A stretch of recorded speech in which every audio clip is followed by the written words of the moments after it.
अस्सलाम वालेकुम। आयशा अरसलान नावल्स में आपका खुशामदीद। नावल नेम मोहब्बत दिल का सजदा है। Writer name Nazia Rajput. Case number 15। Please like share subscribe करके लास्ट में जाएं। आप लोग ना ही तो सब्सक्राइब करके जाते हैं ना ही लाइक करके जा रहे हैं। प्लीज़ आप लोग लाइक एंड सब्सक्राइब लास्ट में करके जाएं। Thank you so much. Ayesha के मोबाइल पर अचानक की नोटिफिकेशन टोन बजी थी।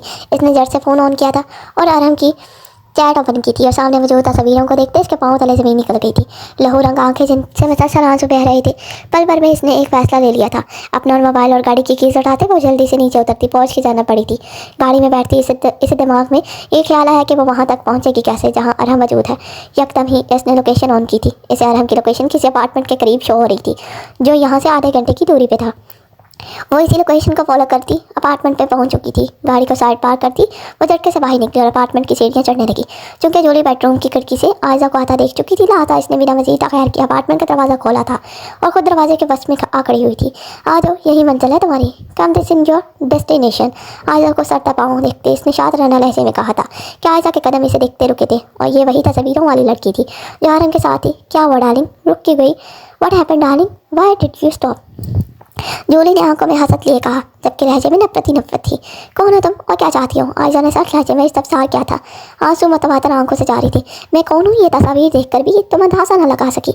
वैसे शक्ल से इतनी बेवकूफ़ लगती तो नहीं हो, लेकिन खैर तुम्हारी इतला के लिए अर्ज़ है कि मैं अरहम की गर्लफ्रेंड हूँ, बिजनेस पार्टनर भी हैं हम, और बहुत जल्द शादी करने वाले हैं हम। इसके बाद अरहम हमेशा हमेशा के लिए मेरे साथ अमेरिका चला जाएगा और बहुत जल्द तुम्हें तलाक दे देगा। मेरी कही गई बातों पे यकीन नहीं आ रहा तो अंदर जाके खुद देख लो। You could not guess who I am even by looking at these pictures. By the way, I don't look so stupid. But for your information, I am Arham's girlfriend. We are also business partners and we were going to get married very soon. After that, Arham will go to America with me forever and divorce you very soon. If you don't believe that, I said go inside and see for yourself. Jully ने इसके आंसू से लुत्फ उठाते कहा था। आयशा नफी में sir को हलाया था जबकि भागती हुई अंदर की जाना भागी थी। जबकि सामने मंजर को देखते आयशा के कदम लड़खड़ाए थे जहाँ आरम शर्टलेस जूली के बेड पे मौजूद था और इसकी गर्दन, गालों और सीने पर लिपस्टिक के निशान, सुर्ख निशान थे। लम्हा लगा था इसे जानने में ये वही लिपस्टिक है जो जूली ने लगाई थी और फिर वो तस्वीरें। मैं जानती हूँ ये सबूत भी काफ़ी नहीं होंगे, लिहाजा ये फाइल देख लो, खुद देख लो। इसमें साफ साफ लिखा है कि आरम तुम्हें तलाक दे देगा। इसके बिजनेस में 50% की हिस्सेदार हूँ मैं और बहुत जल्द लाइफ पार्टनर भी बनने वाली हूँ। लिहाजा मज़ीद जलील होने से बेहतर है खुद ही चुपचाप अरहम की ज़िंदगी इसके घर से चली जाओ, वरना तुम्हारे हिस्से में सिर्फ खसारा ही आएगा। I know this evidence will not be enough, so look at the file yourself. It is clearly written in it that Arham will divorce you. I am a 50% shareholder in this business and I am going to become Latif's partner, life partner शायद very soon. So more rather than being humiliated, it is better to leave Arham house quietly, otherwise only loss will come to you. Julie ने आयशा को वो file थमाई थी और इसका कहा सब सच था। इस फाइल में यही लिखा था जो जूली ने इसे बताया था। दरअसल ये फाइल जूली ने कर रहा थी तैयार कराई थी ताकि आयशा को सबूत के तौर पे पेश करके इसे अरहम की ज़िंदगी से हमेशा के लिए निकाल सके। अरहम ने अभी शराब पी ली थी काफ़ी, इसीलिए वो गनूदगी में है, वरना तो वो ये सब खुद बताता तुम्हें। Arham had just drunk enough alcohol that why he is drowsy, otherwise he would have told you all this himself. Julie के कहने पर आयशा ने रोते हुए एक जख्मी नज़र अरहम के वजूद पर डाली थी जो खुद बेफिक्र सोया इसका सब कुछ इससे छीन चुका था। यकदम ही आयशा आगे बढ़ी और एक ज़ोरदार तमाचा जूली के मुंह पर रसीद किया था। बगैरत औरत, मेरा घर ख़राब करने से पहले एक दफ़ा भी तुमने ये नहीं सोचा कि आज जो तुम कर रही हो कल तो तुम्हारे साथ भी यही सब हो सकता है। और अरहम तो मोहब्बत करता था मुझसे, इतना बड़ा धोखा कैसे दे सकता है? आयशा चिल्लाते हुए सुर्ख आंखों समेत कहा था कि जूली 2 कदम आगे बढ़ी थी और इसकी आंखों में आंखें डालते जहर खुंदलाचे में गोया हुई थी। क्या तुम्हारे लिए इतना काफ़ी नहीं है कि तुम्हारा शौहर मुझसे मोहब्बत करता है और आज रात मेरे साथ गुजारी है इसने? Is not it enough for you that your husband loves me and spent tonight with me? Jully ने जानबूझकर ऐसे अल्फाज कहे थे कि आयशा में मजीद बर्दाश्त करने की सख्त मौजूद न थी, इसलिए वो फाइल पकड़े तेजी से अपार्टमेंट से बाहर निकली थी। अब आएगा मज़ा। नाउ कम स्टीफन, जूली कहती हुई वॉशरूम की जाना पड़ गई थी। आयशा घर वापस ही आ चुकी थी। अरहम ने इसका मान तोड़ दिया था, इसे तोड़ के रख दिया था। इस पल से अरहम से नफरत महसूस हुई थी। इस वक्त रात का 1 बज रहा था। इसने सब कर जाने का फैसला कर लिया था। कल नमल के बर्थडे की जिसकी वजह से यज़ान ने इसे सरप्राइज़ देने का सोचा था। इसने आज शाम से ही तैयारियां शुरू कर दी थी। चूँकि यज़ान काफ़ी बड़े पैमाने पर नवल की बर्थडे को सेलिब्रेट करना चाह रहा था, जिसमें वो तमाम जानने वालों को बुलाने का इरादा रखता था। यज़ान कल मीडिया के सामने नवल को अपनी बीवी के तौर पर इंटरव्यू कराने का इरादा रखता था। ये डार्क रूम का मंजर था जहाँ एक शख्स फुल ब्लैक कलर के सूट में मलबूस सोफे पे बाहें फैला के बैठा था, जबकि इर्द गिर्द दो खूबसूरत लड़कियां थी जो नीम अरियां लिबास में मलबूस थी। एक इसे बाजुओं को दबा रही थी जबकि एक इसकी बाहों में मौजूद थी। रूम में म्यूजिक चल रहा था जबकि वो शख्स हाथ में वाइन का ग्लास पकड़े गूंद गूंद इसे अपने अंदर उतार रहा था। जब भी वहाँ इसका खास बंदा आया था, देखे जबरान ने पकारा था, जबकि इसने इशारे से मुलाजिम को म्यूज़िक रोकने का कहा था। बोलो। वो वाइन का घूंट भरते गोया हुआ था। कल यज़ान की बीवी की बर्थडे है, बड़े पैमाने पे फंक्शन है। कल प्लान क्या है? कल फंक्शन होने से पहले ही नवल को वही मैसेज करना जो मैंने कहा है। इसके बाद हम प्लान पे अमल दरामद करना शुरू कर देंगे। Okay boss. जबरान कहते हुए वहाँ से तेज़ी से निकला था। तुम्हें पल पल तड़पा के मारूंगा यज़ान लाशरी, तुम्हारी जान से अजीज़ बीवी को तुमसे छीन कर तुम्हारी सांसें छीन लूँगा। तुम्हें इतना तड़पाऊंगा कि मौत की भीख मांगोगे मुझसे, और वो भी नहीं मिलेगी। अपने सामने घुटने देखने पे मजबूर कर दिया ना, तो मेरा नाम भी दिलावर खान नहीं। कहते हुए इसकी आंखों में नफरत की आग जल उठी थी। सुबह का सूरज तलू हो चुका था, जो इन सब की ज़िंदगी में बुझार लाने वाला था। अरहम की आंख सुबह खुली थी तो ख़ुद को एक अनजान जगह पाया था, क्योंकि इसका जहन अभी मुकम्मल तौर पे बेदार नहीं हुआ था। जैसे ही इसका दिमाग मुकम्मल तौर पे जागा, वो समझ चुका था कि ये जूली का अपार्टमेंट है, लेकिन वो यहाँ इस वक्त क्या कर रहा था? वो रात को इसके बेजा इसरार करने पे यहाँ आया था, और अब तक यहाँ कैसे? इसने एक नज़र अपने होलिया पे डाली थी। वो शर्टलेस सोया हुआ था और इसकी गर्दन, चेहरे, सीने पे रेड कलर की लिपस्टिक के निशान वाज़ेह तौर पे दिखाई दे रहे थे। सारी सूरत हाल को समझता इसने अपना सर अपने हाथों में थमा लिया था। अभी वो इसी असना में बैठा था कि सामने से जूली नाश्ते की ट्रे घसीटती हुई दाखिल हुई थी। इसने एक नज़र जूली की जानब देखा था, जो इसकी पर्पल कलर की शर्ट से तन किए हुए थी, जवाब मुश्किल इसके घुटनों को कवर किए हुए थी। एक्सक्यूज़ मी मिस जूली, क्या आप मुझे बताना पसंद करेंगी कि ये सब क्या है? इसके यूँ कहने पे जूली इसके नज़दीक आई थी और इसकी गर्दन में बाहें डालती इसके गाल पे अपनी लपकती खोया हुई थी। कहा तुमने मुझे अपने दिल की बात बताई थी मेरी जान। जूली ने आंखों में खमा लिए से कहा था। क्या हमने एक झटके में इसकी बाहों को अपनी गर्दन से हटाते तेज गुस्सेले लहजे में गोया हुआ था। ये क्या बकवास कर रही हो? मैंने ऐसा कुछ नहीं कहा, ना किया है। और ये रात को तुमने मुझे काफ़ी में क्या ला के दिया था कि मैं इसी वक्त सो गया था? हाँ जवाब दो मुझे। जूली के बाजू को अपनी सख्त गिरफ्त में लेते सख्त लहजे में सबसार किया था। इसकी सख्त गिरफ्त और सुरख आंखों पे जूली घबरा गई थी। ये सब क्या कह रहे हो? अरहम का रात तुमने ही तो मुझे शादी के लिए प्रपोज किया था, और फिर हम एक दूसरे की कुर्बत में मदहोश दुनिया भला एक दूसरे में गुम थे। इसके कहने की देर थी कि अरहम ने एक जोरदार तमांचा इसके मुंह पे रसीद किया था कि इसका चेहरा पल भर में लाल हुआ था। बकवास बंद करो, कोई प्रपोज नहीं किया मैंने तुम्हें। तुमने खुद चाल चल के मक्कारी से मुझे फंसाया है। मैं जानता हूँ बिजनेस के बहाने कितने मर्दों के साथ अब तक रातें रंगीन कर चुकी होगी, क्योंकि तुम जैसी लड़कियाँ जिनको दौलत की भूख और हवस होती है अपनी इज्जत का सौदा करती हैं। अरम फनकार लहजे में गोया हुआ था, जब भी वो इसका गर्दन दबोचे जहर खुले लहजे में गोया हुई थी। मिस्टर अरहम खान अंसारी, तुम्हें क्या लगता है मुझे टुकरा के तुम खुश रह सकोगे? तो सुन लो, कल रात तुम्हारी लाडली और चहेती बीवी आई थी, जब तुम मेरी बाहों में पड़े थे, और पता है इसने ये सब सच मान लिया। और कैसे न मानती, जो बातें मैंने इसे बताई हैं और सबूत पेश किए हैं, इन पे तो कोई भी आसानी से यकीन कर सकता है। वो तो मस्कुराना लहजे में गोया हुई थी। अरहम की आंखें पल भर में लहू रंग हुई थी कि जूली इतनी बोल्ड लड़की भी इससे पल भर के लिए खौफजदा हुई थी। अरहम के दिमाग में पल भर में एक चमक सा हुआ था। वो फ़ौरन किचन में गया था और वहाँ से एक तेज़ छुरी उठाते जूली की जानब आया और इसे पल भर में दीवार से पिन करते जहर खुन लहजे में गोया हुआ था। अगर जिंदा रहना चाहती हो तो मुझे अभी के अभी सारा सच बताओ कि क्या तुमने और प्लान किया था तुम्हारा, वरना खुदा की कसम इसी छुरी से तुम्हारी टुकड़े टुकड़े कर दूंगा। और हमने लाल आंखों से घूरते कहा था, जबकि लहजा खतरनाक हद तक संजीदा हो चुका था कि जूली को मौत सर पर खड़ी दिखाई दी थी। लिहाजा इसने कहना शुरू किया था, देखो मुझे मारना मत, बताती हूँ सब। दरअसल जिस दिन हम पहली मरतबा मिले थे, मुझे इसी दिन तुम अच्छे लगे थे, और तुम्हारी बीवी को देखकर मुझे अंदाज़ा हो गया था कि वो खुश नहीं है तुम्हारे साथ, क्योंकि वो तुम्हारे साथ डांस नहीं करना चाहती थी। मैं दिल के हाथों मजबूर हो गई थी तुम्हें और तुम्हारी दौलत को हासिल करना चाहती थी। इसीलिए मैंने कल रात प्लान बनाया। मेरी गाड़ी ख़राब नहीं हुई थी, मैंने खुद ड्राइवर को भेजा था कि तुम मेरे गैरेज को, और जब हम घर पहुँचे तो मैंने तुम्हारी कॉफ़ी में नींद की गोली मिला दी थी और तुम्हारी शर्ट उतार के खुद पहनकर तुम्हारे सीने, चेहरे, गर्दन पे रेड लिपस्टिक के निशान बनाए, और वो तमाम पिक्चर्स क्लिक करके आयजा को तुम्हारे नंबर से भेज दी थी। और फिर आयजा कल यहाँ आई थी पिक्चर्स देखने के बाद, लेकिन मैंने बताया कि तुम मुझे शादी के लिए प्रपोज कर चुके हो और इसे तलाक देकर मुझसे से शादी करना चाहते हो, और तुम्हारे बिजनेस में मैं 50% की शेयर होल्डर भी हूँ। इसको जाली फाइल भी दिखाई मैंने, और रोते हुए वहाँ से चली गई थी। इसको पूरी बात बताते जूली ने इसकी जानब देखा, जो खून आलूद निगाहों से इसकी जानब देख रहा था। इसको देखते जूली ने अपने सूखे हुए लपों में ज़बान फेरी थी। इस बात से बेखबर कर हमने नहायत ही चालाकी से इसकी तमाम बातें फ़ोन में रिकॉर्ड कर ली हैं सबूत के तौर पे। मेरी शर्ट उतारो जल्दी।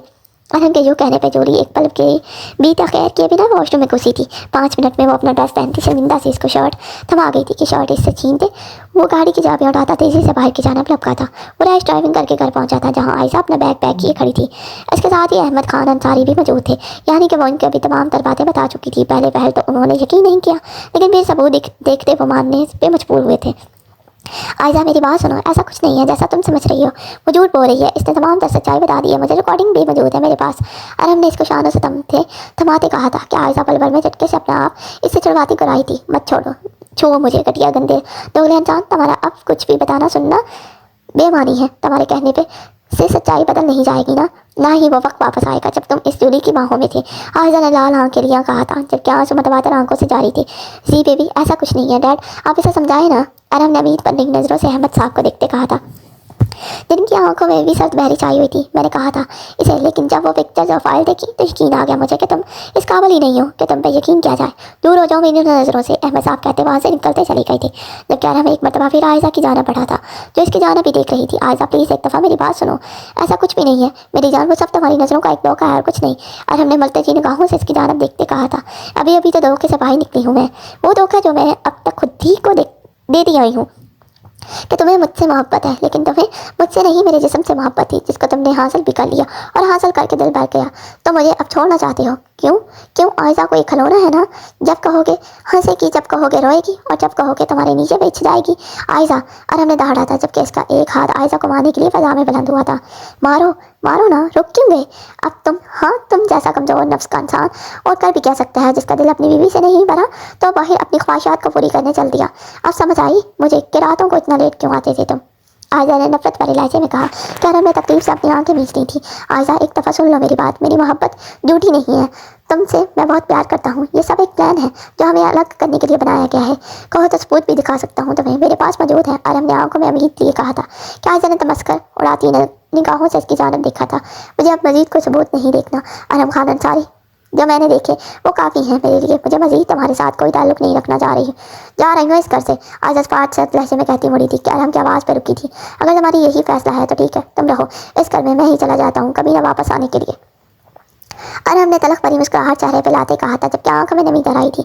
ये फैसला लेने पे तुमने मजबूर किया है मुझे अरहम खान अंसारी। आयशा कहती मुड़ी थी कि अरहम ने एक झटके में इसकी बाजू को खींचे अपने बेहद नज़दीक किया था। नहीं, ये फैसला लेने पे मैंने मजबूर नहीं किया तुम्हें, बल्कि इस खोखली मोहब्बत ने किया है जो शायद तुमने कभी मुझसे की थी। लेकिन एक बात समझ चुका हूँ मैं भी। तुमने मोहब्बत तो की थी मुझसे, लेकिन एतबार तुमने कभी नहीं किया ही नहीं, ना कभी करने की कोशिश की। लेकिन मैंने तो सिर्फ तुम्हें चाहा है और टूट के चाहा है। लेकिन देखो फिर भी हाथ खाली है मेरे, इसलिए मैं नहीं चाहता कि तुम्हारी किसी भी बात को रद्द करूँ, चाहे वो बिछड़ना ही क्यों ना हो। आयशा ने एक नज़र इसकी आंखों में देखा जहाँ इसे अपने लिए सिर्फ जनूनियत, दीवानगी और मोहब्बत दिखाई दी थी कि वो इसकी जनूनियत से घबराती नजरें फेर गई थी। अरहम ने जख्मी निगाहों से इसकी जानब देखा था।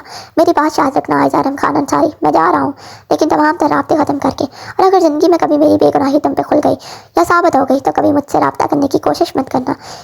क्यों तुमने आज खुद ही इस अरहम खान अंसारी को मार डाला है जिसने कभी मोहब्बत की थी तुमसे, और जो तुम्हारे सामने खड़ा है वो अरहम खान अंसारी है जो मैं तुम्हें जानता तक नहीं। अरहम के रख्त लहजे को महसूस करके पल भर के लिए आयशा का नन्हा दिल कांप उठा था, धड़कन जैसे तड़प उठी थी। लेकिन फिर वो रात का मंजर याद आया जब वो किसी और की बाहों में था तो वो नफरत से सर झटक गई थी। जबकि इसके यूं करने पे एक ही झटके में आयशा को आज़ाद करते अपने कदम बाहर की जन्म बढ़ाए थे और फ़ोन पर रहमान की कॉल डायल करते वो गोया हुआ है। हाँ रहमान सुनो, आज रात की ही इंग्लैंड की फ़्लाइट बुक करवाओ। आज रात यानी आज ही रात की। ओके बॉस, जैसा आपका हुक्म। रहमान के कहते साथ ही अरहम ने कॉल काट डाली थी और फिर आज रात 10 बजे की फ्लाइट से अरहम इंग्लैंड के लिए रवाना हो चुका था। आयशा के आंसू थे कि रुकने का नाम ही नहीं ले रहे थे। वो चाह के भी इस सितमगर को बुला ही नहीं सकती थी। अब जबकि वो इसकी रूह तक में समा गया था, अपना और इसका गुजारा एक एक पल याद किए वो बेआवाज़ आंसू बहाने में मशगूल थी। जब इसे वोमिट आई थी वो भाग के वॉशरूम में गई थी और कुछ देर बाद नडाल से बाहर आई थी कि यकदम इसकी आंखों के सामने अंधेरा छाया था और वो अपने होश आवाज़ खोती ज़मीन बोस हुई थी। आयशा को बेहोश हुई चंद ही मिनट गुजरे थे कि इसके रूम में मुलाजमा आई थी ताकि इससे खाने का पूछ सके, लेकिन सामने इसको ज़मीन बोस देखकर वो घबराते हुए नीचे की जाने बाकी थी और कुछ ही देर में वो हॉस्पिटल में मौजूद थी। आधे घंटे के बाद इसने अपनी मनी आंखें खोल कर देखा तो सामने कुर्सी पर बैठी हाजरा बेगम को पाया था, जो कुछ पढ़कर इसके चेहरे पर फूंक रही थी और इनके चेहरे पर खुशी की नमक वाज़ेह तौर पर दिखाई दे रही थी। इसने एक नज़र अपने दाएं हाथ पर डाली जहाँ कनफुल लगा हुआ था और साथ स्टैंड के साथ ही ड्रिप भी थी। इसका सर में शदीद दर्द हो रहा था। इसकी आंखों के पिरवट्टे रोने के बायस लाल थे। इसने दर्द के मारे कनपट्टियों को अपनी उंगलियों की मदद से चलाया था।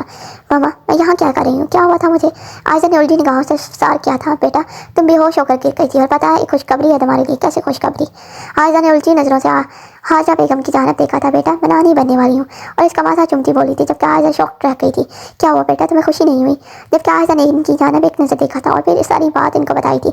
तुम कितनी बेवकूफ़ हो आयशा, मेरा दिल नहीं मानता कि हम कोई ऐसा कुछ कर सकता है।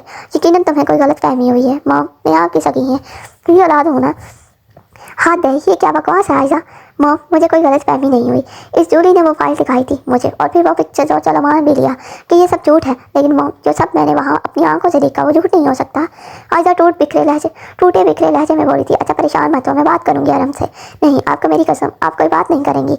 वैसे भी वो पाकिस्तान में नहीं है, बहुत ही जिद्दी किस्म की लड़की हो तुम। हाजरा बेगम अब की बार फिक्रमंदी से गोया हुई थी। अगली सुबह आयशा को डिस्चार्ज मिल चुका था। सबको आराम के बारे में पता चल चुका था। आयशा ने किसी को भी बोलने से इस मामले में मना किया था, यानी कि वो इस मौजू पर किसी से बात नहीं करना चाहती थी। नमल और यज़ान आयशा से मिलने आए थे। नमल आयशा के लिए बहुत खुश थी। यज़ान ने आयशा से कहा था कि वो आराम से बात करेगा, लेकिन आयशा ने इसे भी बात करने से मना कर दिया था और अपनी प्रेगनेंसी वाली बात इससे छुपाई थी। नमल ने आयशा को भी आज शाम की पार्टी में आने का कहा था कि यज़ान ने नमल को सिर्फ इसी बारे में बताया था कि वह नमल को मीडिया के सामने अपनी वाइफ के तौर पर इंट्रोड्यूस कराना चाहता है, लेकिन इसकी बर्थडे के सरप्राइज़ का नहीं बताया था। और नमल इस दफ़ा आयशा की बेटी होने पर और आयशा के यूं आराम से रूठने पे और प्रेग्नेंट होने पे अपनी सालगिरह को मुकम्मल बोल चुकी थी। शाम के 3 बज चुके थे और 5 बजे इन्हें निकलना था। नमल अपने कमरे में ही थी कि आवाज़ अंदर आई थी। नमल मैम, वो कुछ ब्यूटिशियंस आई हैं, आपसे मिलने की मुमकिन है। नमल पहले हैरान हुई और फिर सर को इस बात में हिलाते हुए इन्हें अंदर की इजाज़त दे चुकी थी। अस्सलाम वालेकुम मैम, हमें यज़ान सर ने आपको आज शाम की पार्टी के लिए तैयार करने को भेजा है। मैं आपकी हेयर स्टाइलिस्ट हूँ, ये मेकअप आर्टिस्ट है और ये आपकी ड्रेस डिज़ाइनर है, और साथ ही ये आपकी ज्वेलर और ये शूज़ जिनकी कंपनी से हैं ये वहाँ की ओनर है। नमल ने एक नज़र इन 5 लड़कियों पर डाली जो स्टाइलिश लिबास पहने हुई थी। एक खूबसूरत मुस्कुराहट में इनका अहाता कर लिया था। नमल ने इन सब के लिए मुलाजमा के साथ फ्रेश ऑरेंज जूस के साथ स्नैक्स मंगवाए थे। नमल ने एक नज़र अपने ड्रेस पर डाली थी जो पाँव से कुछ ऊपर था और कलर रेड था।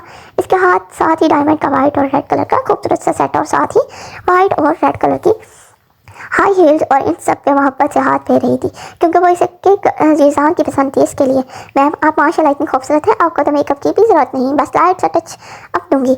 मेकअप आर्टिस्ट के यूँ कहने पे नमल दिलकशी से मुस्कुराई थी। नमल आधे घंटे में तैयार हो चुकी थी। रेड कलर का पाँव को छूता फ्रॉक पहने, आंखों में काजल डाले, आंखों पर लाइनें लगाए, वो मस्कारे से पोजर होती, बल्कि होंठों को लाल रंग की लिपस्टिक से रंगे गले में डायमंड का वाइट कलर का सेट पहने, बालों को एक साइड पर डालकर साइड से मांग निकाल कर पफ बनाए और नीचे से हल्का सा कर्ल किए। पाँव में वाइट और रेड कलर की हाई हील्स पहने, दुपट्टे से खुद को अच्छे से कवर किए। वो नज़र लग जाने की हद तक खूबसूरत लग रही थी। नमल मैम, आप तो माशाल्लाह इतनी खूबसूरत लग रही हैं। यज़ान सर को तो चैन और कराहट लूटने वाली हैं आप आज तो।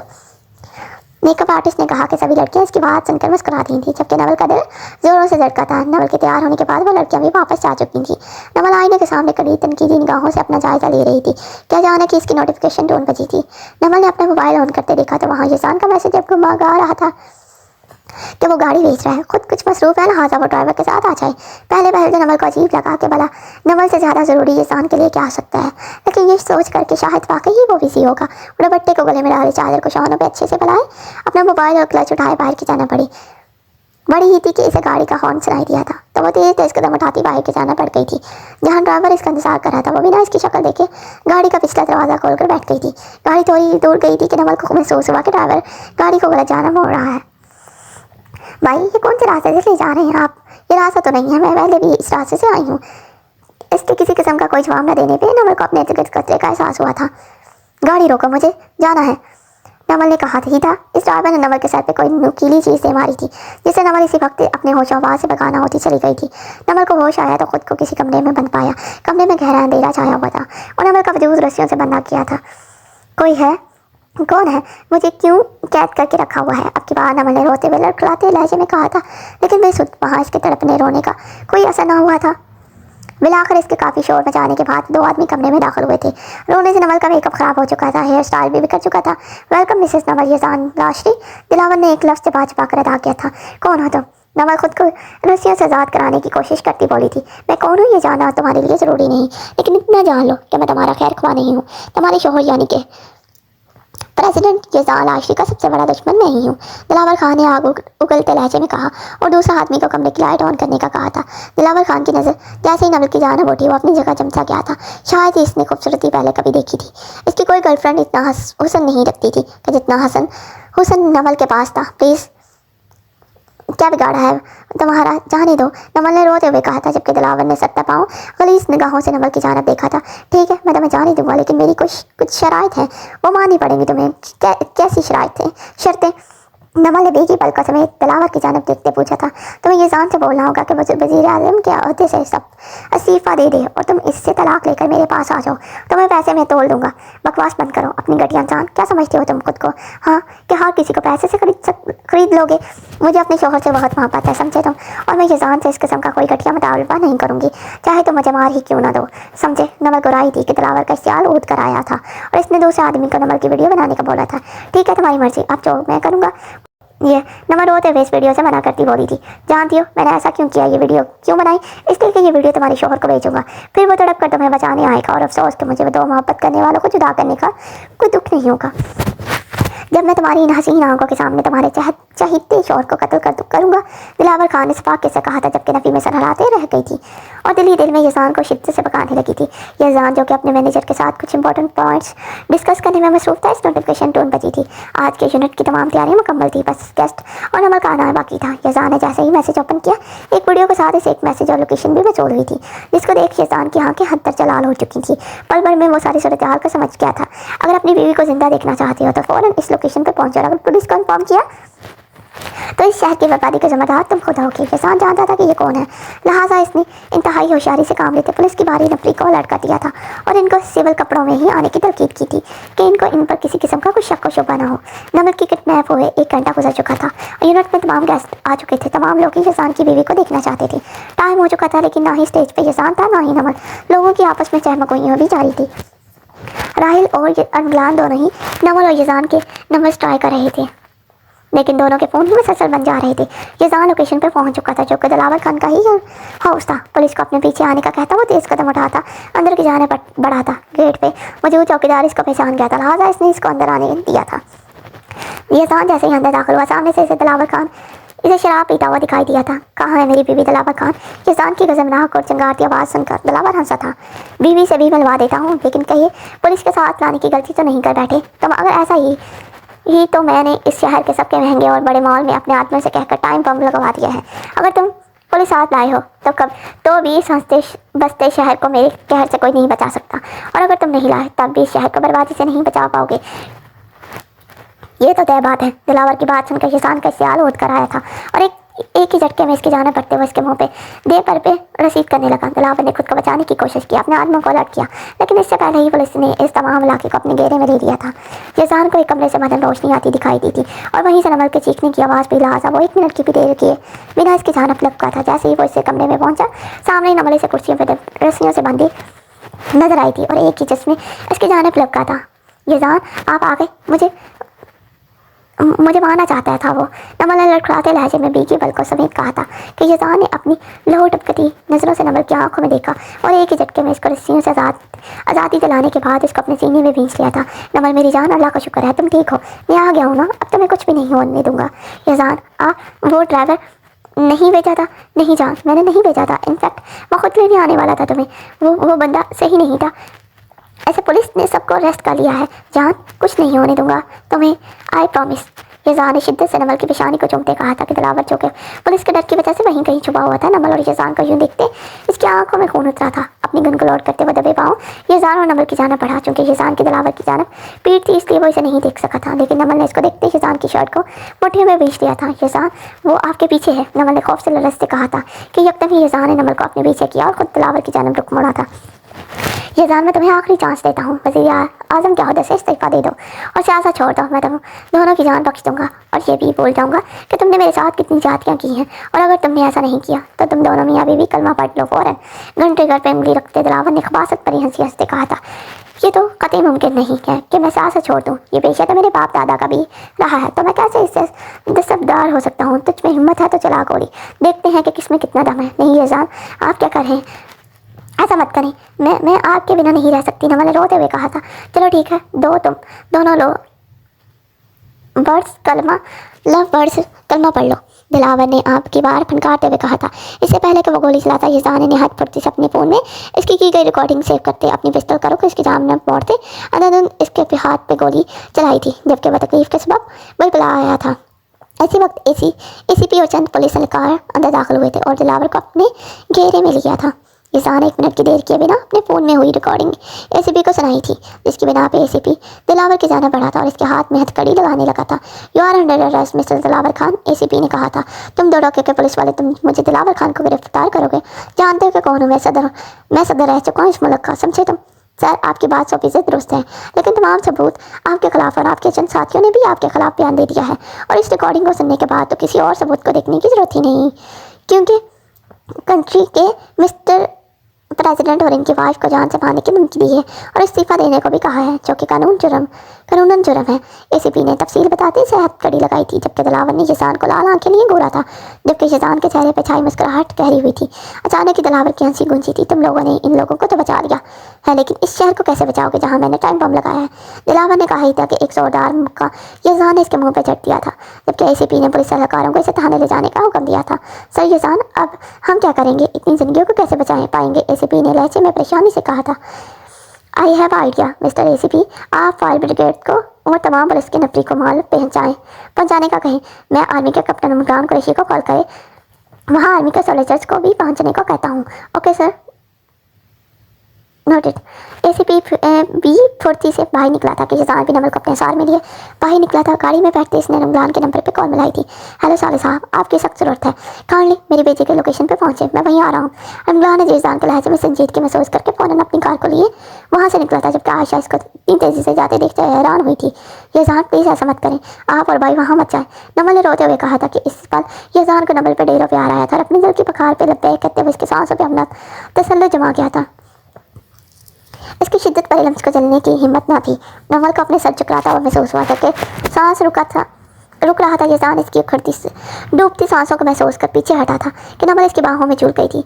हे नवल बेबी, आंखें खोलो, क्या हुआ तुम्हें? यजान ने परेशानी के आलम में कहा था, जबकि नवल के होश पे न आने पे इसने गाड़ी का रुख हॉस्पिटल की जानिब किया था और अमगलान को कुछ देर में आने का कहकर मैसेज सेंड कर दिया था। यजान परेशानी के आलम में इमरजेंसी रूम के बाहर चक्कर काट रहा था, जब वहाँ एक नर्स आई थी। मिस्टर राशि, डॉक्टर ने आपको अपने रूम में बुलाया और आपकी वाइफ को कुछ देर में डिस्चार्ज कर देंगे। सिस्टर, मेरी वाइफ ठीक है ना? जी सर, वो बिल्कुल ठीक है, आप कुछ देर में इन्हें घर ले जा सकते हैं। आइए मिस्टर राशि, डॉक्टर यजान को अंदर आता देखकर बोला था। जी डॉक्टर, आपने बुलाया था मुझे, सब ठीक है ना? और मेरी वाइफ मिस्टर राशि, आपके लिए गुड न्यूज़ भी है और बैड न्यूज़ भी, इसी सिलसिले में आपको बुलाया है। क्या मतलब? डॉक्टर में कुछ समझ नहीं। मुबारक हो मिस्टर राशि, आपकी वाइफ उम्मीद से है, जबकि यजान का चेहरे पे तो खुशी देखने लायक थी। Seriously doctor, my God, I can't believe. But mister Lashari, एक बुरी खबर भी है और वो ये है कि आप जानते हैं कि आपके वाइफ का दिल नॉर्मल इंसानों के मुकाबले में काफ़ी हद तक वीक है, इसलिए आप सिचुएशन कुछ ऐसी है कि बेबी और मामा दोनों की जान को खतरा है। अगर नंबर का दिल का बर वक्त ऑपरेशन ना हुआ तो अब क्या होगा डॉक्टर? मैं अपनी नंबर को किसी कीमत पे नहीं खो सकता, मर जाऊंगा इसके बिना। प्लीज़ कुछ बताएं मुझे, कोई तो तरीका होगा इस बीमारी से निपटने का। यजान ने चेहरे पर परेशानी सजाए, जबकि आंखों में नंबर के लिए दवानगी लिए कहा था। मिस्टर लाशरी, आपको नंबर का ऑपरेशन कराना होगा। वैसे तो मैंने कहा था कि आप आउट ऑफ कंट्री चले जाएं, लेकिन ऐसी हालत में नंबर का ज़्यादा सफ़र करना ठीक नहीं, तो बेहतर है आप यहीं पे इसी हॉस्पिटल में ऑपरेशन करा लें और अपडेट मैं खुद करूँगा। इस चीज़ को लेकर बेफिक्र हो जाए आप। और एक अच्छी बात भी है कि इस बीमारी में ऑपरेशन की सूरत में पेशेंट के सर्वाइव करने के चांसेस 90% होते हैं। जितनी जल्दी ऑपरेट होगा इतना ही नंबर और बेबी के लिए अच्छा होगा। डॉक्टर ने तफसीलात बताते कहा था। डॉक्टर, मेरी नंबर ठीक हो जाएगी ना? यजान ने उम्मीद भरी निगाहों से देखते कहा था। जी आप बेफिक्र हो जाएं, इंशाल्लाह वो ठीक हो जाएगी। फिलहाल आप इन्हें ले जा सकते हैं। ओके डॉक्टर, थैंक यू, यजान ने मुस्कुराते हुए कहा था, जिस पर डॉक्टर ने भी इसके कंधे पर हाथ रखे मुस्कुरा कर इसको तसल्ली दी थी। यजान रूम में दाखिल हुआ जहाँ नंबर उठकर बैठी अपनी चप्पल पहनने की कोशिश कर रही थी। यजान ने आगे बढ़ते नमल को चप्पल पहनाई चाहिए थी, जबकि नमल ने पाँव पीछे कर लिए थे। यजान, आप क्या कर रहे हैं? प्लीज़ ऐसा मत करें, मुझे गुनहगार मत करें। नमल, तुमने जो खुशी मुझे आज दी है इसका तो कोई नेमल बदल ही नहीं है। मैं बाबा बनने वाला हूँ, इसे बढ़कर क्या खुशी की होगी? क्या सच में? यजान, नमल ने तशक्कुर भरी बीकी निगाहों से कहा, जबकि यजान ने सर कुछ बात में हराते इसके नक्श पर मोहब्बत के फूल बरसाए थे। नमल, मैं तुम्हें कुछ बताना चाहता हूँ। जी बोले यजान। और यजान ने नमल को इसकी बीमारी से मतलब तमाम सच्चाई बता दी थी। यजान, मैं ये रिस्क लेने को तैयार हूँ, अपने बच्चे की खातिर कुछ भी कर गुजरूंगी, आप फिक्र मत करें, आप जैसा चाहेंगे वैसा ही होगा। बस हम दोनों के अलावा फिलहाल ये बात किसी को बताना चले, बाद में सबको बताया देंगे। नमल ने मुस्कुराते हुए यज़ान के कंधों पर सर रखते कहा था कि यज़ान ने मुस्कुराकर सर को इस बात में हिलाते इसको माथे पे अपने तृष्णा लब रखे थे। अभी वो लोग इसी स्नाह में खड़े थे कि यज़ान की नोटिफिकेशन 2 बजी थी। यज़ान ने देखा तो रमज़ान का मैसेज आया जिसमें लिखा था, साले साहब आप आराम से मेरी बहन को लेकर यूनिट पे पहुंच जाए। हमने एक बार फिर से दुश्मन के वार को नाकाम बना दिया है। शहर महफूज है अब और दिलावर और इसके तमाम साथी अब पुलिस की हिरासत में हैं। यज़ान ने मैसेज पढ़ा तो एक तमानियत भरी मुस्कुराहट इसके होंठों पर दहराई थी, जबकि दिल ही दिल में इसने अल्लाह का बेपनाह शुक्र अदा किया था। बहुत शुक्रिया साले साहब, हमें आप जैसे नौजवानों पर फ़ख्र है। यज़ान ने लिखकर मैसेज रमज़ान को सेंड कर दिया था और नवल के साथ लिए अपनी मंजिल की जाना पड़ा था। क्योंकि नवल का मेकअप काफ़ी ख़राब हो गया था तो पार्लर में रुककर उसका मेकअप ठीक कराते यज़ान नवल को लिए अब यूनिट की लोकेशन पर पहुंचा था, जहां सब लोग इनकी ही राहें तक रहे थे। दोनों को साथ आता तो सबकी निगाहों पटी की पटी रह गई, क्योंकि दोनों की ही जोड़ी इस कदर कमाल लग रही थी कि कुछ लोग इन्हें रश्क भरी निगाहों से, कुछ हसद भरी निगाहों से देखने में मसरूर थे। तमाम लोगों को नवल की किस्मत पर रश्क आया था, जिसको शहजादा जैसा हुस्न रखने वाला इंसान मिला था। यज़ान लाशी सिर्फ एक सियासतदान ही नहीं बल्कि हर दूसरी तीसरी लड़की के दिल पर राज करता था, जबकि इसके दिल पर सिर्फ एक ही लड़की की हुकूमत थी और वो नवल कुरैशी ही थी। अस्सलाम वालेकुम मेरे भाइयों बहनों, उम्मीद है कि सब खैरियत से होंगे। मिले मेरी बीवी नमल यज़ान लाशरी से, जिससे मिलने को आप सब बेताब थे। नमल ने वहाँ मौजूद हजूम को देखते यज़ान का बाजू पकड़ा था, जबकि यज़ान ने इसकी कमर में हाथ डालते इसे अपने बेहद करीब कर लिया था। मीडिया सहाफ़ी हर कोई नमल से बात करना चाहता था, इससे पूछना चाहता था कि यज़ान इसे कैसे मिला। मैंने आज से 5 साल पहले अपने अल्लाह से दुआ मांगी थी और इस दवा में मैंने यज़ान लाशी का साथ मांगा था ताउम्र के लिए, और आज आप सबके सामने मेरी दवा कबूलियत का दर्जा पा चुकी है। मैं बस यही कहूँगी कि मैंने आज तक सिर्फ सुना ही था कि अगर आप किसी को सच्चे दिल से चाहो तो पूरी कायनात आपको इससे मिलवाने की कोशिशों में लग जाती है, लेकिन आज अपनी आंखों से ये सब देख भी लिया। मैं इस रब का शुक्रगुजार हूँ जिसने मुझे मेरी मोहब्बत को मुझे सौंपा और मेरी दवाएं रायगा नहीं जाने दिया। नमल ने मुस्कुराते हुए एक सहाफ़ी के सवाल का जवाब दिया, जबकि नमल का जवाब सुनकर यज़ान के चेहरे पर ना ख़त्म होने वाली मुस्कुराहट उमड़ आई थी। राहिल, हाजरा, आयज़ा, अरमलान और आयशा सभी नमल और यज़ान के लिए बेपनाह खुश थे। खासतौर पर आयशा की आंखें तशक्कुर के भीग गई थी कि अल्लाह का शुक्र जिसने इसकी बहन को इसकी खुशियाँ दे दी थी। इसे आज अरहम की कमी शिद्दत से महसूस हुई थी।